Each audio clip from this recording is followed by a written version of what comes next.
yang namanya ibadah itu ada tuntunan, ada aturan. Sekali lagi, ada tuntunan, ada aturan. Karena niat baik semata dalam urusan ibadah tidaklah cukup. Sekali lagi, niat baik semata tidaklah cukup di dalam urusan ibadah.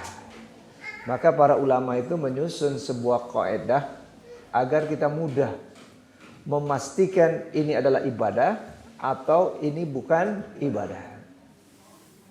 Yang pertama sekali kata beliau, ibadah itu harus ada sebab syar'i.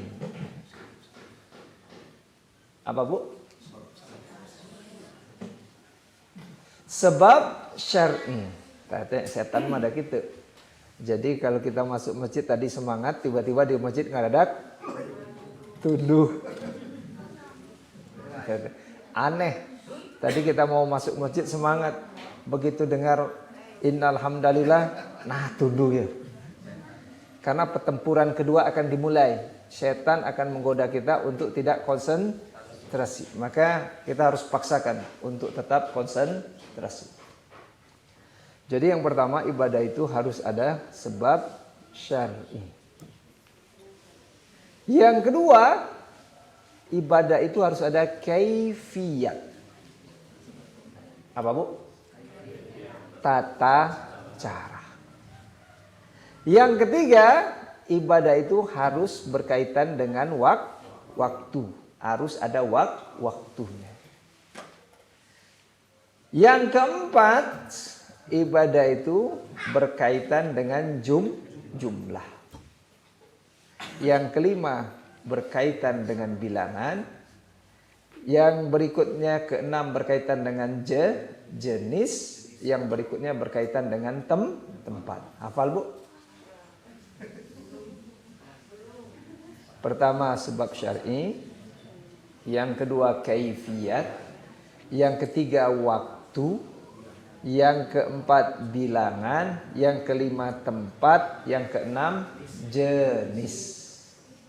Kita ambil contoh. Salat, kenapa kita salat? Karena yang pertama ada sebab syar'i. Mana dalilnya? Allah berfirman, aqimus shalah, dirikan salat. Inna sholata tanha anil fahsya'i wal munkar. Dan seterusnya. Berarti salat itu ada sebab syar'inya. Ada perintah. Yang kedua ada kaifiyat. Tata cara. Makanya sholat itu dimulai dari takbir, diakhiri dengan, makanya ibu-ibu ataupun saudara-saudara yang lain kalau telat ya ikut sholat berjamaah, jadi masbuk disebutnya, maka kalau imam itu lagi sujud, Anda pun harus tetapi Anda tidak boleh langsung nyungsep sujud. Karena definisi sholat dimulai dengan mulai dulu takbir Allahu Akbar, kemudian baru saya pernah melihat itu ya, di samping saya sama-sama telat itu langsung nyungsep. Berarti kesimpulannya sholat itu dimulai dari nyungsep sampai salah. Jadi mulai dulu dengan takbir Allahu Akbar, kemudian baru sujud. Ya. Semua aturan tadi dijelaskan. Itulah yang disebut dengan kaifiyat, tata cara. Yang kedua, yang ketiga harus berkaitan dengan waktu. Sekarang jam 10. Karena ibu-ibu sebentar lagi mau ke saung apung. Di mana ada saung apung? Ya. Langsung orang sholat duhur lah ayeuna. Boleh tidak? Kenapa tidak boleh? Karena waktunya belum masuk. Kalau ibu sholat duhur diterima tidak? Aku mah niat urang Ustaz. Saya ngomong gitu, aku mah niat urang. Ya niat benar, niat baik semata tapi tidak sesuai dengan tata cara tidak diterima. Maka tunggu waktunya dulu. Mana keterangannya? Inna sholata kanat 'alal mu'minina kitaban mauquta. Sesungguhnya sholat itu bagi orang-orang mukmin itu waktu-waktunya sudah ditetapkan. Berarti yang ketiga tadi apa, Bu? Aduh, tuluh deh. Waktu. Yang berikutnya jumlah, bilangan atau jumlah. Ya. Salat duhur seberapa rakaat, Bu? 4 rakaat. Berarti dia berkaitan dengan bila boleh nggak karena kita sibuk 2 rakaat saja. Salat subuh seger kene 4 rakaat. Tiasa? Tidak boleh. Karena dia berkaitan dengan jumlah atau bilangan. Kemudian juga dia berkaitan dengan tempat. Salat itu sudah ditentukan tempat-tempatnya. Kata Nabi, seluruh bumi ini adalah masjid. Artinya boleh digunakan salat, tempat salat kecuali 2 tempat. Apa, Bu? Kuburan dan WC. Ya. Jadi ibu mau sholat duhur di WC. Kemudian ada jenisnya. Ada sholat subuh, ada sholat duhur, ada sholat asar. Itu baru disebut ibadah. Mari kita lihat dalil yang lain. Di zaman Nabi itu, nanti kita bacakan hadisnya. Jadi yang namanya nanti ketika kita masuk ke Idul Kurban, insya Allah 100 mungkin 80 harian lagi Idul Fitri. Kemudian setelah itu kita akan masuk Idul Adha. Nah, boleh enggak kita motong kurban sebelum selesai sholat Idul Adha? Boleh tidak? Kenapa tidak boleh? Kan yang penting niat.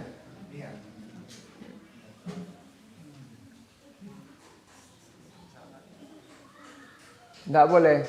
Karena dia tidak dipenuhi unsur sudah masuk waktu. Mari kita bacakan hadis.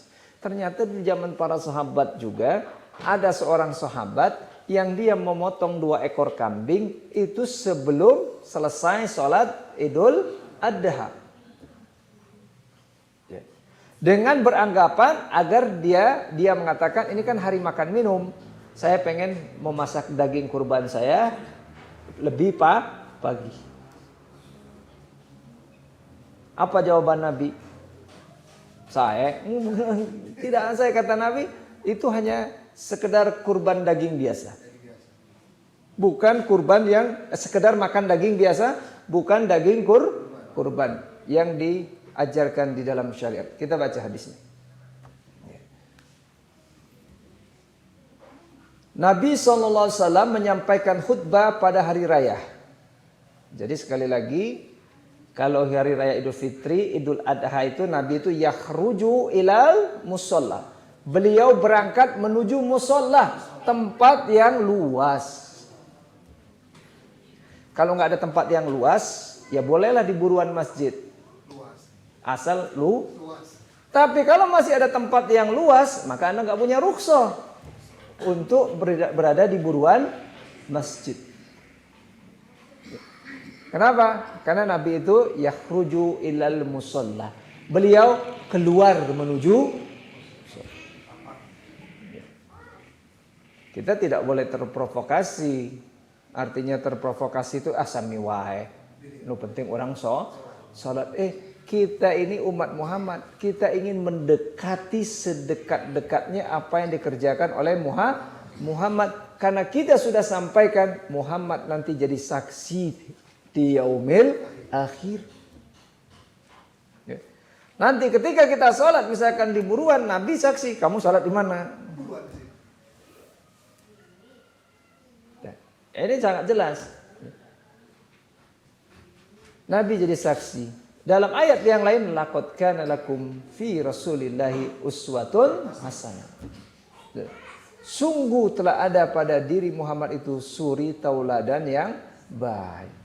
Ya, kita harus mendekati sedekat-dekatnya apa yang dikerjakan oleh Muhammad sallallahu alaihi wasallam. Nah, Nabi itu setelah yakhruju ilal musalla, di situ dilakukan takbir. Takbir itu kita mulai setelah kita keluar dari rumah menuju lapangan dengan suara yang keras. Tapi jarang saya dengar cari cingkabe. Sampai di lapangan pun diam. Dan takbir itu disunahkan untuk sendiri-sendiri, bukan berame-rame. Ya. Kita sendiri-sendiri. Nah, ketika kita pakai mic itu ya pokoknya ikuti saja. Artinya jangan setelah selesai kemudian enggak, masing-masing. Setelah selesai itu baru ada yang mengatakan as-salatu jami'ah. Kemudian imam mulai memimpin sholat Idul Adha. Setelah selesai 2 rakaat itu kemudian berkhutbah. Kemudian dalam khutbahnya ini Nabi SAW bersabda. Apa kata Nabi? Perhatikan hadisnya. Man sholla sholatana wa nasaka nusukana faqad asabas nusuka wa man nasaka qablas sholati fa innahu qablas sholati wala nusuka lahu. Perhatikan kata Nabi. Nabi SAW bersabda, barang siapa melaksanakan sholat seperti sholat kami. Makanya dalam hadis yang lain apa bu? Sallu kama ra'aitumuni usolli. Sholatlah kalian sebagaimana kalian melihat aku sholat. Kemudian dan melaksanakan manasik seperti manasik kami. Maka dalam hadis yang lain huzi Huzi anni manasikakum. Ambil dariku manasik kalian. Jadi nggak boleh sembarangan. Jadi kapan bertalbiyah itu sudah ditentukan.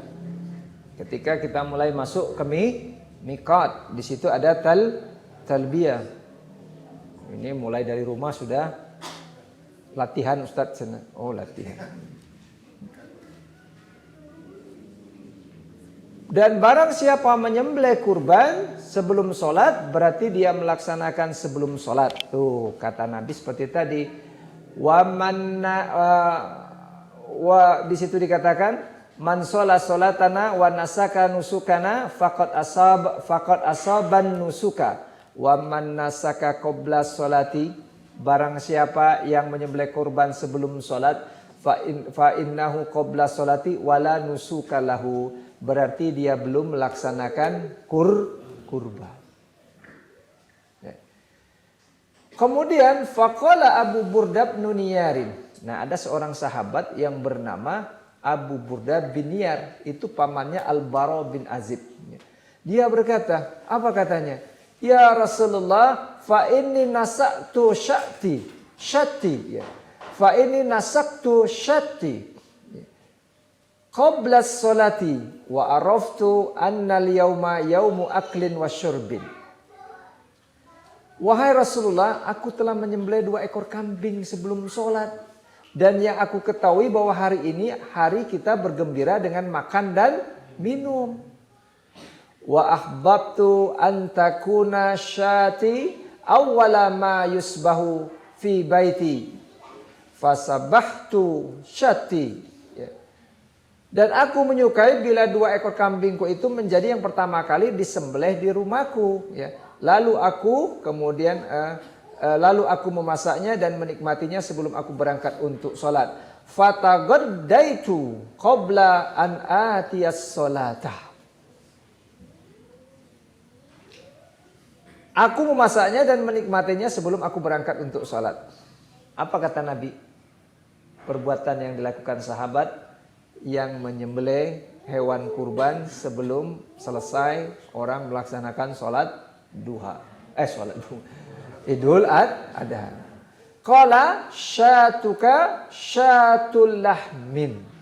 Kata Nabi, kambingmu itu statusnya adalah kambing yang disembelih untuk diambil dagingnya, alias bukan daging 2 ekor lebar tapi tidak terhitung niat baik. Makanya kata para ulama, niat baik itu tidak cukup, kecuali dia harus ada tuntunan. Cek bahasa orang mah hanya kali sahabat, tadi kata sahabat, aduh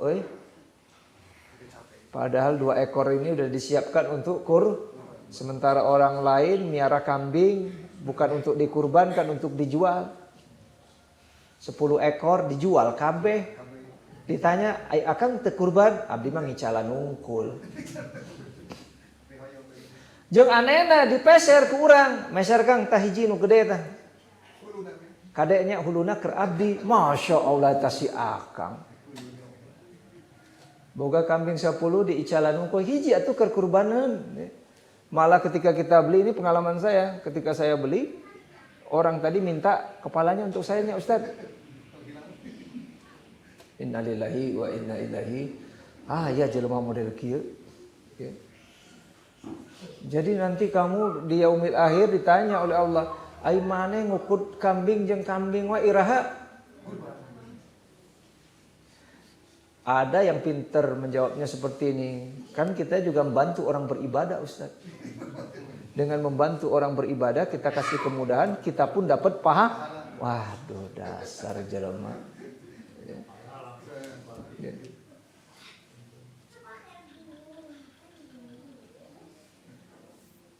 Kemudian orang tadi berkata, "Qala ya Rasulullah, fa inna indana anaqan lana jazaatan ya habbu ilayya min syataini afatazzi'anni." Wahai Rasulullah, kami masih memiliki anak kambing yang lebih kami cintai dari 2 ekor kambing tadi. Jadi orang tadi, Abu Burda tadi nyesel. Kenapa? Karena sudah memotong 2 kambing sebelum waktunya, sehingga tidak terhitung kalau resan ayah hiji deui Rasul. Ada anak kambing yang lebih kami sukai dari 2 kambing tadi. Boleh nggak kami berkorban? Cuma masalahnya belum cukup umur. Di situ disebutkan jazaatan. Jazaatan itu kambing yang sekitar berumur 2 tahun kurang, sekitar 6 bulanan. Karena syarat kurban itu al-musinna. Musinna itu artinya 1 tahun ke atas. Kuma Rasul. Tapi Rasulullah SAW memberikan keringanan. Apa kata Nabi SAW?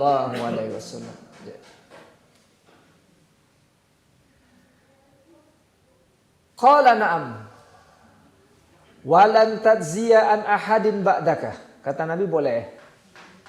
Tapi nggak akan boleh lagi setelah kamu ini. Kamu yang terakhir yang bawa. Selanjutnya siapapun tidak boleh. Ya. Berkorban dengan binatang yang ditetapkan kurang dari 1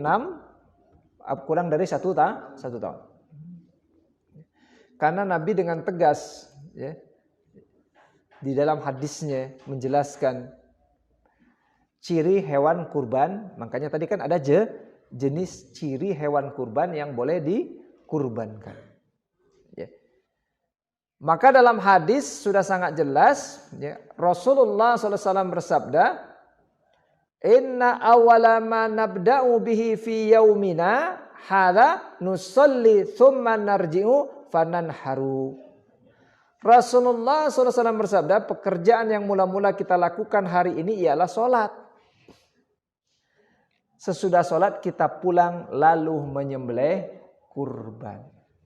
Dan tidak boleh menyembelih kurban sebelum imam pemimpin sholat itu menyembelih kurban. Nah ini sunnahnya hilang lagi. Walaupun nilainya sunnah ya.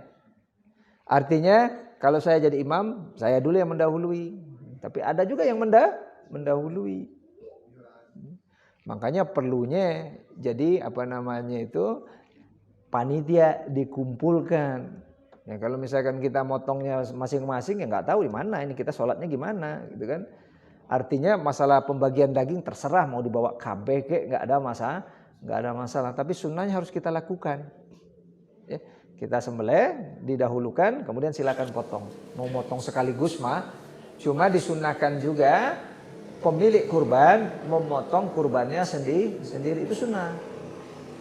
Karena Nabi pun memotong kurbannya sendiri dengan membaca Bismillahi Allahu Akbar.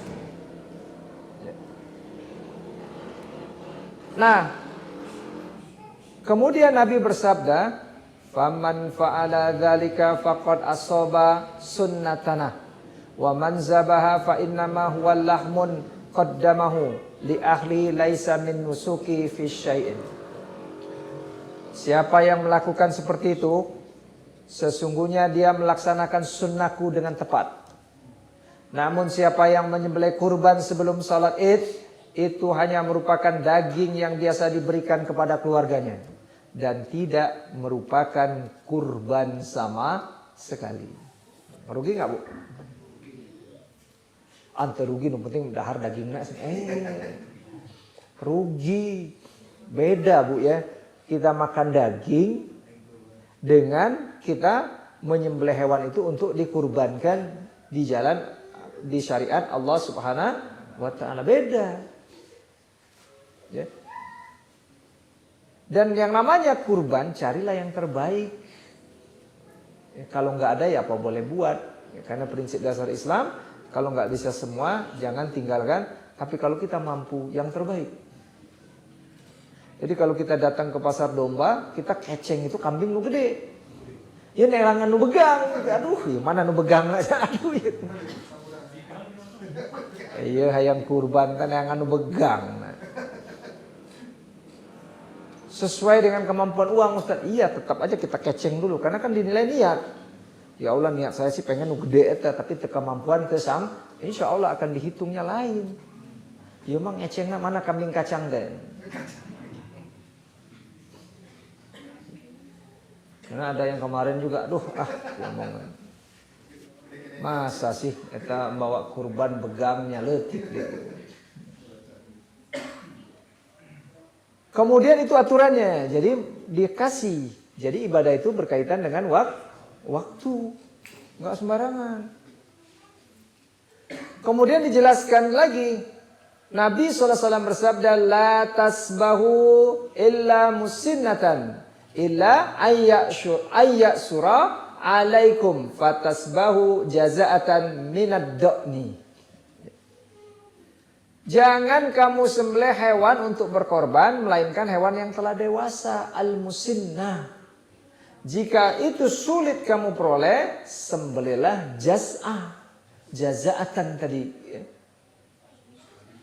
Qala al-ulama'u, para ulama memberikan jelasan, al-musinnatu hiya as-sanniyatu min kulli syai'in minal ibili wal baqari wal ghanami. Para ulama mengatakan al-musinnah adalah hewan yang berumur 1 tahun atau lebih dari semua hewan kurban. Baik itu unta, sapi maupun kambing. Jadi syaratnya berapa, Bu? 1 tahun. Dan saya juga ingin mengingatkan ke panitia, dalam urusan ini nggak ada cari untung. Karena ada orang yang nitipkan untuk beli kambing 3 juta, dipeserkan 1,5 juta. Untungnya seberapa itu? Maaf, saya bukan ini ya. Ketika saya masih pemuda aja, saya memang biasa beli di pasar Tanjung Sari itu. Kalau orang nitipkan uang ke saya misalkan 2 juta, saya beli yang lebih, saya tambah. Kenapa? Kayaknya kurang etis urusan ini kita nyari untung. Ya. Kecuali kalau misalkan untungnya misalkan harganya 3 juta, kita tawar sedikit lah karena ada ongkos untuk ngangkutnya, ada ongkos untuk ya beda 50.000 gitu kan. Iya beda 1,5 juta. Aya nu gitu, Bu? Ada nggak yang gitu, Bu? Ada nggak, Pak? Kalau 10 kambing berapa tah? Makanya nggak ada bisnis urusan di sini. Kalau bisnis mah nanti. Ya. Karena saya melihat juga ini kelakuan nggak bener nih orang kata saya itu gitu kan. Ya. Sapi misalkan 22 juta. Anu dipeserkan anu 17. Untunglah sabar aja itu. Aya nu gitu. Untunglah nu urusan kieu mah. Ya. Urusan gini bukan cari untung. Kalau mau yang nantilah setelah selesai kurban pek wae atuh beli sapi begang 7 juta, kemudian dijual 15 keun bae eta bati. Karena sudah digemukan gitu kan. Kemudian kata para ulama, wa hadza tasrihun bi annahu la yajuzul jaza'u min ghairi da'ni fi halin min al-ahwali. Mereka mengatakan hadis ini mengisyaratkan dengan jelas bahwa hewan kurban tidak sah dengan jazaatan tadi. Yang berumur 6 bulan sampai 1 tahun kurang. Dalam keadaan apapun kecuali nanti diberi keringanan itu domba. Nah, ini para ulama seperti itu mengatakan. Ya. Jadi kesimpulannya apa? Kesimpulannya seperti tadi. Yang namanya ibadah itu ada aturan. Sekali lagi ibadah itu ada seperti kita memulai sholat dengan takbir ada aturannya. Mengangkat tangan. Kuma ngangkat pokoknya diangkat. Enggak lah ya aturannya. Nah. Allah. Nah. Langkung luhur, langkung say. Waduh. Aya aturannya. Ku Nabi dikasih aturannya. Bisa sejajar dengan bahu. Hadis yang sahih itu. Bisa ujung jari mendekati telinga bawah itu. Dan jarinya itu nggak dirapatkan tapi direnggang. Itu aturan. Ya. Jadi nggak bisa dengan niat baik doang. Ada yang takbir cuma begitu doang. Allahu Akbar. Masya Allah. Ya sekali lagi saya ingin mengingatkan. Kan ini urusannya kita nanti akan bertanggung jawab. Makanya kita nyari. Tapi kalau saudara kita bersikuku dengan apa yang dia kerjakan. Dan itu ada dalil ya nggak ada masalah. Silakan. Ya. Makanya yang pertama sekarang yang ingin saya sampaikan. Mari kita perbaiki dulu ibadah kitanya. Jangan sampai kita mengkritisi orang sementara kita sendiri masih. Jika kita mengatakan, lah orang mah kudu jujur. Ayo mana sorangan bohong. Orang mah kudu tapi kenyataannya dia maka perbaiki dulu diri kita. Seperti ibadah kita perbaiki dulu ibadah kita. Karena masing-masing akan menghadap Allah Subhanahu Wa Taala dan harus siap dengan hujan. Soalnya kalau kita mengkritisi ibadah orang mah capek juga nanti. Jangan-jangan nanti kita kritik-kritik, ternyata kelakuan kita tidak sesuai. Kita ngajak ibu-ibu kudu pakai tiungnya, kudu nu rada lebar, tong katingali, seluk belukna. Begitu pamajikan orang keluar, yang jadi masalahnya orang disebut ustad deh, hancur dah udah agama itu. Nah ustad teh itu gening cina. Ada saya mah ngan seukur bisa kabatur. Tapi ke dalam enggak bi. Kalau menurut saya eureun lah jadi ustad. Bikin malu. Kenapa? Karena orang itu ingin melihat. Ya. Karena manusia itu ingin melihat kita. Benar enggak sih yang kamu ucapkan itu? Maaf ya kelemahan kita di situ. Di kita juga ada orang yang sudah disebut ustadz. Begitu dia jual beli ternyata tidak sesuai dengan syari diomongan. Tuh Pak Iwan ini sekarang dipanggil ustadz nih karena pakai kopea wae. Pakai kopea jeung pakai gamis. Jadi orang agak segan beli kelapa itu. Kalau bayarnya nggak bener gawat kan, isi didoakeun ya. Tapi ternyata misalkan ustadz bohong. Kan saya sering sampaikan ya. Dikasih judul kelapa muda, tapi anu dikerik kelapa kolot. Itu teh ustadz kumaha model gitu teh. Tidak sesuai dengan judul. Nah ini akan buruk sekali efeknya di dalam dakwah. Benar, buruk sekali efeknya di dalam dakwah.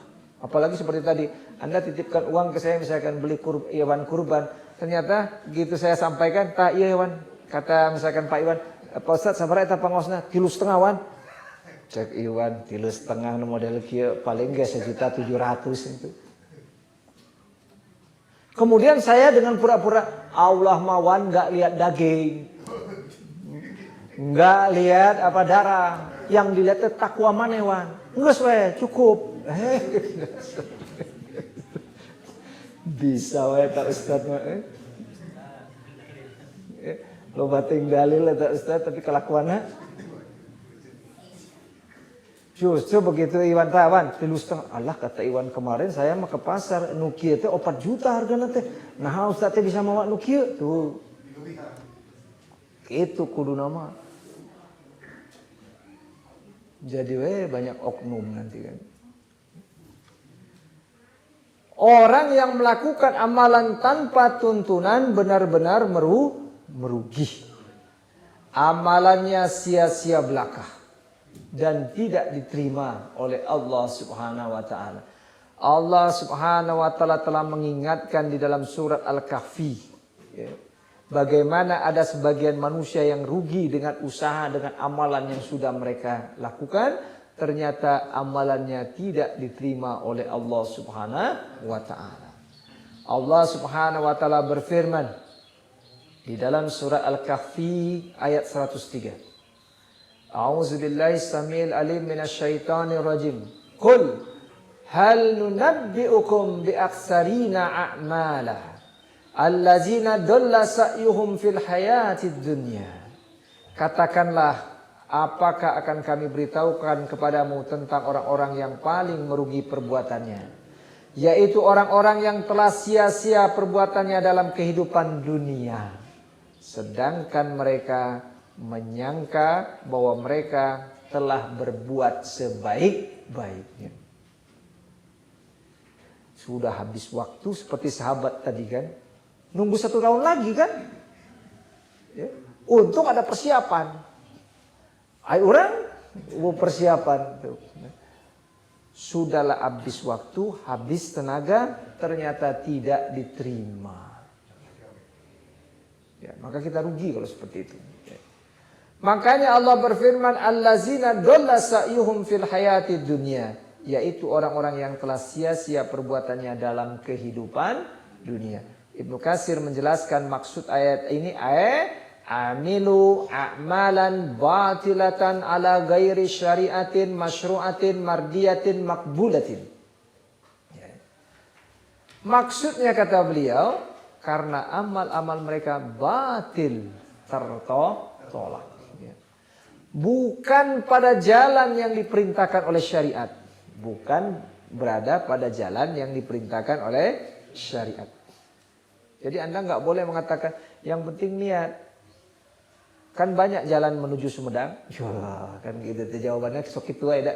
Banyak jalan menuju Sumedang. Bisa lewat Citali. Bisa lewat Pancakalong. Kemudian belok ke kanan Dugi. Atau jalan tikus, seueur jalan tikus menuju Sumedang.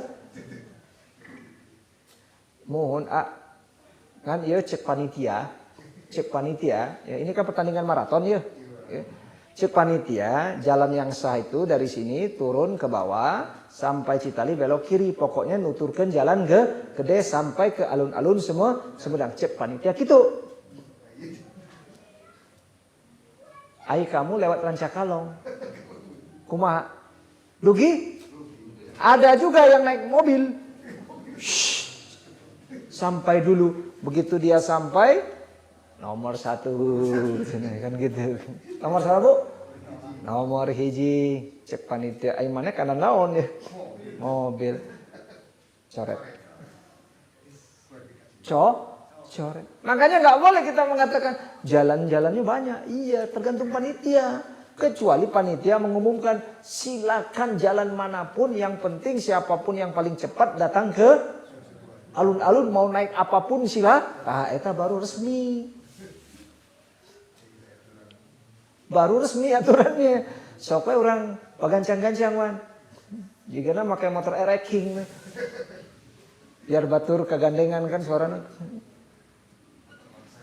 Tapi karena panitia sudah menentukan aturannya, Anda nggak bisa kecuali harus melalui jalan yang sudah Nah begitupun syariat agama ini sudah ditapaki dilalui orang yang paling depan yaitu Muhammad Sallallahu Alaihi Wasallam. Nah kita hanya tinggal ikut saja. Sebagaimana Allah berfirman di dalam surat Yusuf, ya, ayat 102, Allah mengingatkan kepada kita untuk tetap, ya, ikut Muhammad Sallallahu Alaihi Wasallam. Qul hazihi sabili. Katakanlah ini jalanku. Berarti yang lain bukan jalanku. Ini jalanku, hazihi sabili. Dengan jalan ini apa? Ata'u ilallah. Aku mengajak manusia ke jalan Allah. Dengan apa? Ala basyiratin. Dengan basirah, dengan hujah, dengan argumentasi. Siapa yang ikut jalan itu? Ana wa manittaba'an. Aku dan para pengikutku. Jadi jangan bikin jalan baru. Kayak dicoret ke panitia kumaha. Enggak senaon hasena, ikuti saja jalan yang sudah ditentukan, ya. Kenapa? Karena orang tadi seperti dia sampai ke alun-alun berkata, menang nomor hiji. Persis apa yang disampaikan oleh Allah orang seperti itu. Wahum yakhsabuna annahum yuhsinuna sun'a. Sedangkan mereka menyangka bahwa mereka berbuat sebaik-baiknya. Ya'takiduna annahum ala syai'in wa annahum maqbuluna mahbubuna. Yakni mereka mengira bahwa dirinya berpegang pada sesuatu dan bahwa amal mereka diterima lagi disukai. Ya. Luar biasa kata panitia itu. Cepat pisan Pak. Batur ke dia paling cepat 10 menit, Bapak 3 menit dugi. Pakai naon Pak? Oh, iya mah rahasia cenah. Oh, rahasia. Mana piala nah ka dia kan cenah. Mal bisa Pak. Mal menang piala dicoret karena tidak sesuai maka ibadah pun begitu, dia harus sesuai dengan aturan, ya. Maka kita sama-sama menstandarisasi apa yang sudah kita kerjakan. Maka Ibnu Mas'ud pernah menolak pada orang yang amalannya mengada-ada. Ibnu Mas'ud pernah berkata, wa kam min muridin lil khairi la yusibahu. Betapa banyak orang yang menginginkan kebaikan namun tidak mendapatkannya. Ada cerita yang sudah pernah saya sampaikan. Dengan bangganya itu orang mengatakan, kayaknya di akhirat saya yang akan paling besar pahalanya. Kumaha bisa gitu Pak? Batur tawaf mah 7 kali, urang mah 20 hiji. Jika orang nupang gedena kenging pahala seberapa? 2 hiji. Batur ngan 7, abdi mah 2 hiji. Nah, bapak teh salat sekalian wae tuh. Batur mah salat subuh 2 rakaat, abdi mah 20. Maaf itu ada yang ngomong seperti itu. Panggedena urang pahalana cenah. Islam itu bukan gedenya, Wak, bukan sedikitnya, pasnya. Itu saja. Sekali lagi bukan gedenya, bukan kecilnya, tapi pas. Seperti itu tadi. Jadi jangan pakai yang KW, tapi yang original. Matakna motor teh rusak yang rusak, kumargi hayang mirah teh pakai nuka KW. Tungtungna rusak jeung pakai nu original itu. Ya, pengalaman saya juga gitu, motor hayang murah jadi tambah rusak.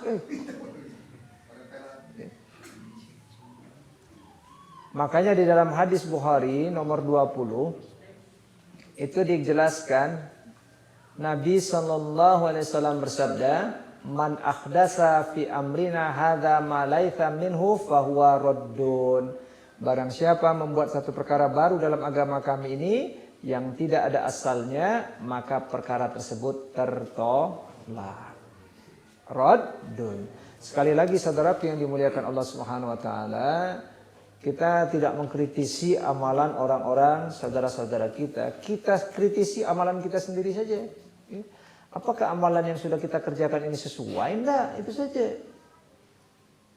Jangan sampai keluar-keluar ternyata kita sendiri masih tidak sesuai. Ya. Sesuaikan dulu amalan kita sesuai dengan apa yang diinginkan oleh syariat. Ya. Kemudian para ulama menjelaskan apa sih yang disebut fahuwa raddun. Ya. Raddun yaitu ditolak atas pelakunya. Disebabkan karena menyelisih petunjuk dan sunnah Nabi Sallallahu Alaihi Wasallam. Ya. Maka para ulama juga melihat, ya, apa kata mereka? Ahammu ma yustafadu minal hadisi. Hal yang penting untuk bisa ditarik pelajaran dari hadis. Hadisnya apa tadi, Bu? Tadi tanya. Asa amrina gitu tadi. Man akhdasa, apa Bu? Coba kita ulang Bu ya. Man akhdasa fi amrina haza ma laisa minhu fahuwa raddun. Pendek. Hafal Bu? Hafal Ustaz? Silakan Bu. Raddun. Raddun ngungkul. Kudu dihafalkeun. Jangan pernah alasan kieu nya. Lah, itu zaman deui. Tos butek. Tinggal geus wisan ngungkul. Da moal bisa ngapal. Eta mah keur budak ngorah cenah. Ai bapak begitu dengar lagu langsung hafal. Tapi dengar ayat suci hadis teu dasar kesimpulanna naon? Males ngapalkeun. Banyak alasan. Sampai hafal cerita ini, cerita itu, cerita wak kepo apal. Itu penggemarnya itu. Yang ngapalkan ia hadis, ulang deh ya. Man akhdasa fi amrina, non Bu? Man akhdasa fi amrina hadza ma laisa minhu fahuwa raddun. Tolong dicari Bu ya, nanti buka aja Google lah. Ya, kalau nggak ada bukunya, ya sementara ya pakai saja Google. Jadi nggak alergi sama Google mah. Kemudian dikatakan di situ, yu'adul hadzal hadisu minal qawaidil azimati allati buniya syar'u 'alaiha.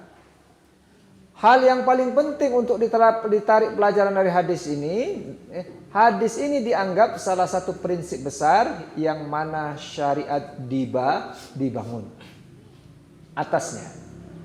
Kemudian wa min ahammin ma fihi, dan hal yang terpenting dari apa-apa yang terkandung di dalamnya adalah di situ dikatakan ibtalul bidai al mukhallafati lis sunnati, untuk menolak perkara-perkara baru yang menyelisihi sunnah. Yang menyelisihi sunnah. Makanya seperti kita melakukan penguburan tadi, makanya maaf, bagi kita tidak ada lagi acara. Setelah kita membaca doa, langsung bubar. Ya karena saya pernah datang juga banyak sekali acaranya. Mangga Pak RT, mangga Pak RW, panjang banget Dengan alasan apapun menurut kami ya seperti ini. Seperti tadi hadisnya mengatakan kami takut kalau kami melakukan seperti itu tidak diterima. Kemudian di situ dikatakan yaqulu Imamun Nawawi rahimahullah, Imam Nawawi rahimahullah berkata wa hadzal hadisu qaidatun azimatun min qawaidil islami wa huwa min jawami'i kalimihi sallallahu alaihi wasallam fa innahu sarihun fi raddi kullil bid'ah wal mukhtara'at. Imam Nawawi berkata, hadis ini merupakan qaidatun azimatun, sebuah kaidah yang sangat agung. Dari berbagai macam kaidah yang ada di dalam Islam. Cuma maaf saja kadang-kala kita ngerti agama tapi kita tidak mampu mengamalkannya. Ini yang paling parahnya gitu. kita ngerti tapi tidak mampu mengamalkannya. Wa huwa min jawami'il kalimihi sallallahu alaihi wasallam. Dia merupakan jawami' kalim. Artinya perkataan Nabi yang pendek, ringkas, penuh makna. Itu namanya jawami' kalim. Beda sama kita, panjang, lebar, batur, ngerti oke. Paham maneh? Henteu. Ini panjang-panjang. Kalau Nabi mah enggak. Begitu ada orang datang, kata Nabi, melihat orang ini karena memang disampaikan, Nabi itu dibimbing oleh wahyu. Kata orang tadi, ya Rasulullah berikan aku nasihat. Nabi cuma mengatakan la takdob, jangan selesai. Pendek enggak Bu? Orang kieu diberi nasihat kusim kuring. 30 menit merena nasihat. Anu diberi nasihat nunutan. La takdob. Itu namanya jawami'il kalim. Pendek, ringkas, simpel, penuh makna. Ya, itu bedanya. Penuh makna. Ini juga penuh makna Ustaz. 5M. Apa maksudnya 5M? Mencuci tangan, menjaga jarak, ya itu juga sama itu.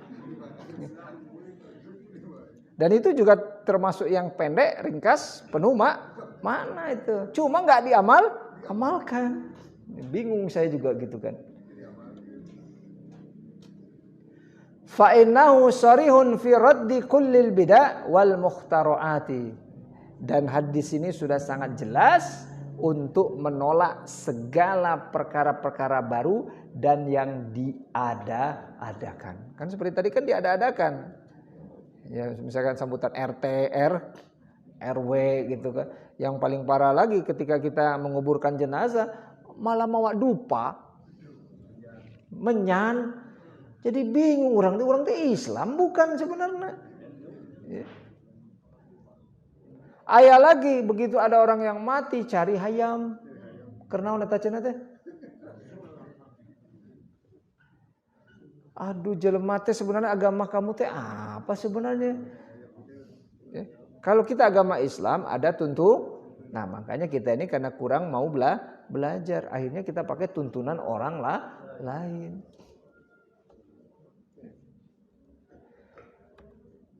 Fihi dalalatun qati'atun ala hajiyati sunnatin nabawiyati.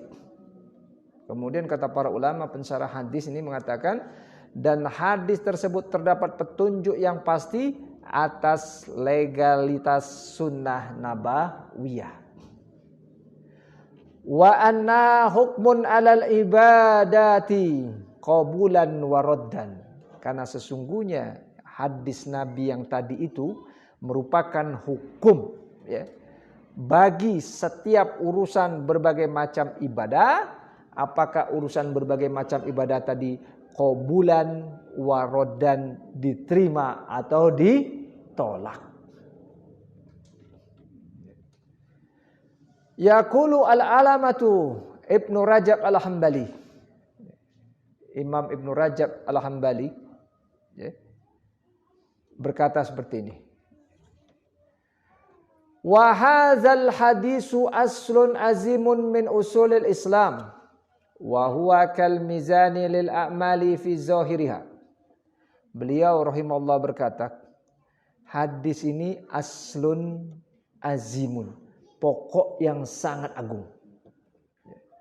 Min usulil Islam, dari pokok-pokok Islam. Wa huwa kal mizani lil amali fi zahiriha. Dia ya, seperti sebuah timbangan bagi amal-amalan yang terlihat darinya. Ya. Jadi amalan badan. Nanti ada hadis lagi yang menimbang amalan hati. Apa hadisnya, Bu? Innama a'malu binniyat. Nah, kata Imam Ibnu Rajab al-Hambali ini sama. Ini mizan untuk ibadah yang tampak, sedangkan innama a'malu binniyat itu timbangan untuk yang tidak tampak. Maka yang tampak dan tidak tampak dia harus sesuai dengan dengan tuntunan. Jangan mendua. Ya. Kalau mendua jadi orang munafik. Begitu berkumpul dengan saudara-saudara yang senantiasa menggunakan argumentasi, wah sok-sokan pakai argumentasi. Tapi begitu kumpul dengan yang seperti itu, dia pun kembali lagi. Makanya persis apa yang difirmankan oleh Allah Subhanahu wa taala, wa iza laqul ladzina amanu qalu amanna wa iza khalau ila sayatinihim qalu innama ma'akum innama nahnu mustahziun. Tata jemaah gitu. Kalau bersama orang-orang beriman, oh iman pengiman orang. Tapi kalau kumpul lagi dengan setan-setannya itu, mereka mengatakan innama ma'akum, kami bersama kalian. Innama nahnu saya mah teu sapagodos jeung Pak eta mah sebenarnya mah tuh. Jelema model gitu jelema munafik. Mohon anu didugikeun ku Pak Iwan teh leres. Di depan Pak, tapi di belakang si Iwan biasa jual jimat weh cenah. Tata jelema seperti itu jelema munafik. Kama annal hadisa, sebagaimana hadis al-a'malu bin niyat. Amal-amal itu bersama dengan niat-niat. Mizanun lil a'mali fi batiniha. Dia merupakan timbangan bagi amal-amal yang bersifat batin. Nah, makanya ada orang kan yang nggak ngerti kita urusan niatnya. Rajin ngaji. Maunya apa sebenarnya? Oh ternyata ada yang dia cari. Ya. Gak pernah muncul ke masjid ngadadak misalkan berarti ada yang dia cari. Kita nggak tahu niatnya apa. Itu urusannya dengan Allah Subhanahu wa taala. Fakama anna kulla amalin la yuradu bihi wajhullahi ta'ala falaysa li amilihi fihi syawabun. Kemudian kata para ulama sebagaimana bahwasanya setiap amalan la yuradu bihi wajhullah, tidak diniatkan untuk mencari wajah Allah ta'ala, falaisa li amri fi syawabun, maka pelakunya tidak akan mendapatkan pahala sama sekali. Fakazalika kullu amalin la yakunu alaihi amrullah wa rasuluhu fahuwa mardudun ala amilihi. Begitupun juga setiap amalan yang tidak diniatkan untuk yang tidak berdasarkan perintah Allah dan perintah Rasul, fahuwa mardudun, dia ditolak ala amilihi, atas pelakunya. Wa kullu man akhdasa fid dini ma lam ya'zan bihillah wa rasuluhu falaysa minad dini fi syai'in. Dan setiap orang yang mengada-adakan sesuatu dalam urusan agama, malam ya'zan bihillah, yang mana yang dia kerjakan itu tidak mendapatkan izin dari Allah Subhanahu wa taala dan Rasul, falaisa minad dini fi syai'in, dia tidak termasuk dalam urusan agama sama sekali. Nah, ini berat nih ya. Kemudian beliau melanjutkan, ya dulu hadisu bimantukihi alla anna kulla amalin laisa alaihi amru syari fahuwa mardudun. Ya dulu bimafhumihi ala anna kulla amalin alaihi amru fahuwa ghairu mardud. Wan niyatu Allah wal muradu bi amriha huna dinuhu wa syar'uhu. Hadis ini menunjukkan secara mantuk. Nah, nanti dalam kajian usul fikih itu ada mantuk, ada mafhum namanya. Mantuk itu yang disebut dalam bahasa kita tersurat, yang langsung bisa kita ambil kesimpulannya, bahwa sesungguhnya setiap dari amalan yang tidak ada perintah syariat, maka amalan tersebut tertolak. Dan yang ditunjukkan dari mafhum yang tersirat, bahwa sesungguhnya setiap dari amalan yang ada perintahnya, maka amalan tersebut diterima. Dan niat urusannya dengan Allah, yang dimaksud dengan perintah darinya di situ yaitu agamanya dan syariatnya. Kemudian di situ dikatakan wa huwa bizalika yusiru illa anna amalal amilina kulluhum yanbaghi an takuna tahta akam syariati. Dengan demikian menunjukkan bahwasanya amalan-amalan dari pelakunya semuanya harus berada di bawah aturan hukum-hukum syariat. Wa takunu ahkamu syariati hakimatan 'alaiha bi amriha wan nahyiha. Dan hukum-hukum syariat itu dia menjadi hakimatan, ya, menjadi sebagai penentu 'alaiha bi amriha. Apakah dia itu diperintahkan ataukah dia itu tertolak. Faman kana amaluhu jariyan tahta akami syariati mau muwafiqan laha fahuwa maqbulun.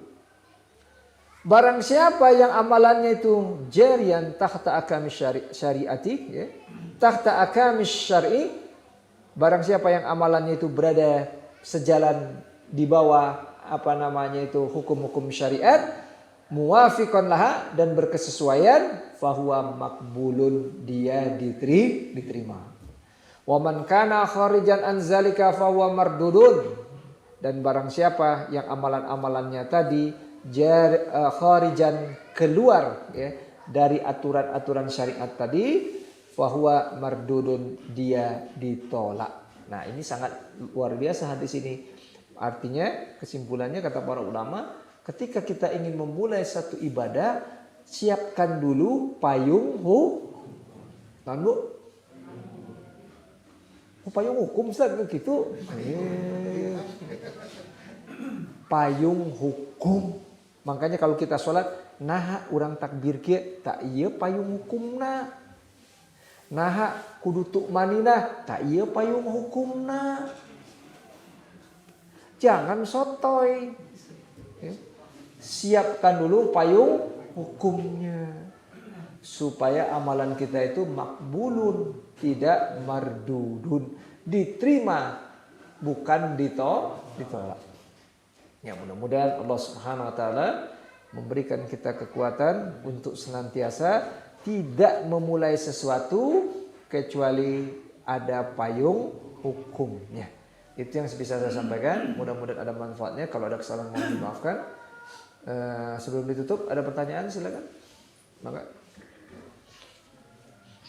Mau bertanya mengenai ketika sholat berjamaah, kalau di Bandung di Ilustrasi itu kan ada jaga jarak. Nah, itu mengikapinya gimana? Karena kita tahu bahwa itu kan sholat berjamaah harus serius dan rapat. Terkait ini kita sebagai orang yang tahu saat ini harus rapat, tapi ini renggang. Gimana arahnya? Ya memang begitu, kadang-kala orang sekarang dengan kondisi pandemi begini kan, sebagian masjid itu mereka sholat menjaga jarak. Saya juga pernah seperti itu, bingung saya sholat seperti itu. Nah kembali lagi harus kita ingat, ini kita pakai aturan Indonesia, UUD 45, kebebasan apa? Menjalankan syariat agama. Jadi nggak ada yang ngelarang kebebasan menjalankan syariat agama. Dan ini akhirnya hasil istihad. Anda kalau beristihad renggam, pekwai. Tapi saya tetap beristihad misalkan rapat. Karena Nabi bersabda sawu sufu fakum, luruskan. Dan kami berpendapat juga misalkan kalau kami merenggangkan saf, ya, apa akibatnya? Menyalahi aturan yang ditetapkan Rasul. Kata Allah, siap-siap akan terkena musibah. Betul itu. Nah kalau orang beristihad enggak, karena ada ilat, ada sebab hukumnya. Ya. Dengan alasan apa? Alasannya kalau rapat jangan-jangan ini penyakit akan cepat menyebar. Yang bingungnya itu di masjid renggang, keluar masjid bareng. Kudu nama langsung bubar, iya mah malah ngariung deh. Artinya itu hasil istihad. Tapi hasil istihad kan harus seimbang ya. Jadi artinya kalau begitu ya silakan. Kalau kita tetap konsisten, kata Nabi sawu sufu fakub, luruskan safnya. Karena urusan sakit itu sudah ditentukan oleh Allah Subhanahu wa taala kapan terjadinya. Mau rapat, mau renggang, kalau harus sakit ya sakit. Tapi ingat, kalau kita membela agama Allah, kita akan dibela. Seperti itu. Insya Allah kita dijaga oleh Allah Subhanahu wa Ta'ala. Ini hanya perbedaan istihad. Al-istihadu la yanqadu bil istihadi. Hasil istihad tidak boleh menggugurkan istihad yang. Nah, kalau saya yang rapat juga yang renggang nggak usah marah-marah ke saya. Nah, rapat wae itu ya ke pandemi, enggak istihad saya begini. Dan kita juga yang melihat renggang-renggang, ya jangan juga sholat naon itu semeter gitu mah. Ya kalau saya tetap nyari yang rapat seperti itu.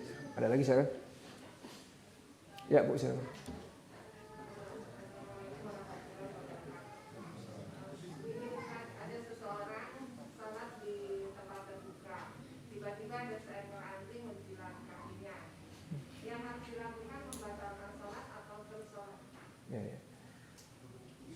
Ya, kalau kita sholat tiba-tiba dijilat anjing, maka kita tanyakan dulu, kan sholat itu ada rukun, ada syarat, ada penghalang. Ya.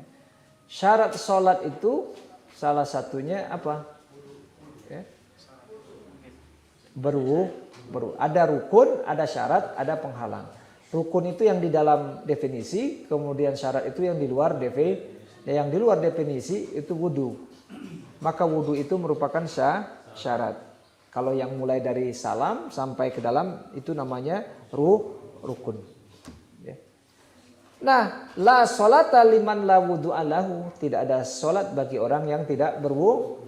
Nah, sekarang wudu itu ada pembatalnya. Apa sih pembatal wudu, Bu? Apalagi pembatal wudu kan kita belajar fikih dulu kan pernah ya. Pertama kentut dari dua kubul lah, dari depan, dari belakang. Ya. Nggak ada istilahnya dijilat anjing membatalkan wudu. Ya, ya nggak batal lah. Nah, kata saya juga kan sudah pernah kita bahas. Ya. Kata Nabi, iza walago kalbu fi ina'i ahadikum. Jika anjing menjilat pada bejana. Nggak tahu kalau kaki kita sama dengan bejana. Nah, kaki orang mantas arwajeng bejana. Kaki orang mah sana sekatel. Walaupun sebagian ulama beristihadnya lain gitu kan, dengan istihadnya mengatakan kalau ini aja harus dicuci apalagi nah gitu. Nah, tapi kita mengatakan tadi fi ina'i bukan pada kaki tapi pada bejana. Maka kita menganggap ya tidak membatalkan wudu. Mau dicuci silakan. Enggak dicuci no problem. Tapi kalau menjilat di bejana dicuci 7 kali, yang 1 kali dengan masa gitu. Jadi kalau jilatnya di sini gimana?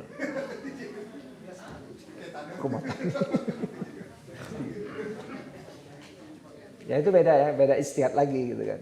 Tapi kita beristihad seperti tadi, kalau menjilat bejana. Ya, ada lagi silakan.